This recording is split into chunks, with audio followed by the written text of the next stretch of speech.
ಗೃಹ ಸಚಿವರಾದಂತಹ ಪ್ರಿಯಾಂಕ್ ಖರ್ಗೆ ಅವರು ಬಿಜೆಪಿಗರ ವಿರುದ್ಧ ವಾಗ್ದಾಳಿ ನಡೆಸಿದ್ದಾರೆ. ಸಿಟಿ ರವಿ ಸೇರಿದಂತೆ ಬಿಜೆಪಿಗರ ಎದೆ ಸೀಳಿದ್ರೆ 4 ಅಕ್ಷರ ಕೂಡ ಸಿಗಲ್ಲ.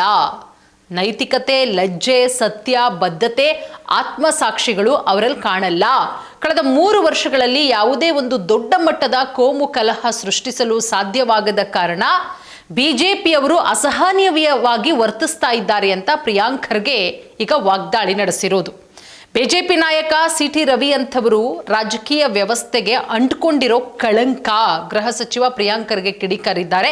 ಮುಲ್ಲನಿಗೂ ನೀಟ್ ಪರೀಕ್ಷೆಗೂ ಏನು ಸಂಬಂಧ, ಹಾಗೆ ಹೀಗೆ ಅನ್ನುವ ಹೇಳಿಕೆ ಕೊಟ್ಟಿದ್ರಲ್ಲ, ಅದಕ್ಕೆ ಈ ಸಂಬಂಧ ಟ್ವೀಟ್ ಮಾಡಿರುವಂತಹ ಪ್ರಿಯಾಂಕ್ ಖರ್ಗೆ ಅವರು ತಮ್ಮ ದ್ವೇಷದ ಹೇಳಿಕೆಗಳನ್ನು ಸಮರ್ಥಿಸೋದಕ್ಕೆ ಒಂದು ಸುಳ್ಳಿಗೆ ಮತ್ತೊಂದು ಸುಳ್ಳನ್ನ ಪೋಣಿಸ್ತಾ ಸುಳ್ಳಿನ ಹಾರವನ್ನೇ ಹಾಕೊಳ್ಳೋ ಸಿಟಿ ರವಿ ಅಂತವರು ರಾಜಕೀಯ ವ್ಯವಸ್ಥೆಗೆ ಅಂಟುಕೊಂಡಿರೋ ಕಳಂಕ ಅಂತ ಹೇಳ್ಬಿಟ್ಟು ಕಿಡಿಕಾರಿದ್ದಾರೆ.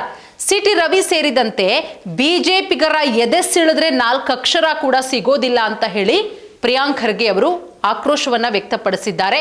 ಜೊತೆಗೆ ನೈತಿಕತೆ, ಲಜ್ಜೆ, ಸತ್ಯ, ಬದ್ಧತೆ, ಆತ್ಮಸಾಕ್ಷಿಗಳು ಅವರಲ್ಲಿ ಕಾಣುವುದಿಲ್ಲ.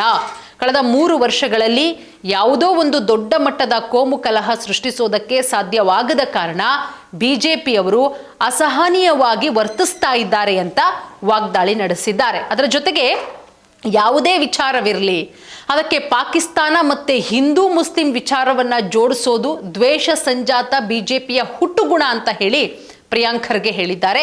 ಬಿಜೆಪಿಯವರ ಅಸ್ತಿತ್ವ ಇರೋದು ಸಮಾಜ ವಿಭಜನೆಯಲ್ಲಿ ಎನ್ನುವುದನ್ನ ಪದೇ ಪದೇ ಹೇಳಬೇಕಾಗಿಲ್ಲ ಅಂತ ಹೇಳಿಬಿಟ್ಟು ಅವರು ಸ್ಪಷ್ಟಪಡಿಸಿರೋದು.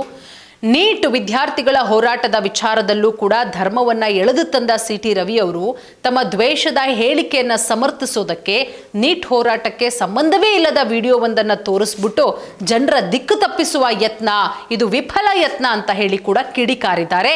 ಸಿಟಿ ರವಿ ಅವರೇ ಸತ್ಯ ಹೇಳೋದಕ್ಕೆ ಹಿಂಜರಿಕೆ ಬೇಕಿಲ್ಲ, ಆದರೆ ಸುಳ್ಳು ಹೇಳೋದಕ್ಕೆ ಹಿಂಜರಿಕೆ, ನೈತಿಕ ಭಯ, ಸಾಮಾಜಿಕ ಭಯ ಇರಬೇಕಾಗತ್ತೆ.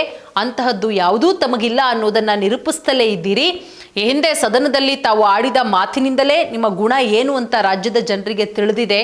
ಅಂದು ತಾವಾಡಿದ್ದ ಮಾತಿನ ತನಿಖೆಗೆ ಇಂದಿಗೂ ಧ್ವನಿ ಸ್ಯಾಂಪಲ್ ಕೊಡದಿರೋದು ತಮ್ಮ ಫಲಾನಯವಾದ ಮತ್ತೆ ಅನೈತಿಕತೆಯನ್ನ ತೋರಿಸುತ್ತೆ ಅಂತ ಗೃಹ ಸಚಿವರು ಹೇಳಿರೋದು. ಕಾನೂನಿಗೆ ಸವಾಲು ಹಾಕ್ತೇನೆ ಅಂತ ನಿಮ್ಮ ರೀತಿಯಲ್ಲಿ ಹೇಳಿಕೆ ಕೊಟ್ಟಿರೋದು ನಡೆಯಲ್ಲ. ಸೊ ಉಪ್ಪು ತಿಂದಿದ್ದೀರಿ, ನೀರು ಕುಡಿಯೋದಕ್ಕೆ ತಯಾರಾಗಿರಿ ಅಂತ ಹೇಳಿ ಪ್ರಿಯಾಂಕ್ ಖರ್ಗೆ ಅವರು ಸವಾಲು ಹಾಕಿದ್ದಾರೆ. ಈ ವಿಚಾರ ಮುಂದಿನ ದಿನಗಳಲ್ಲಿ ಎಲ್ಲಿಗೆ ಹೋಗಿ ಮುಟ್ಟುತ್ತೆ ಕಾದು ನೋಡಬೇಕು.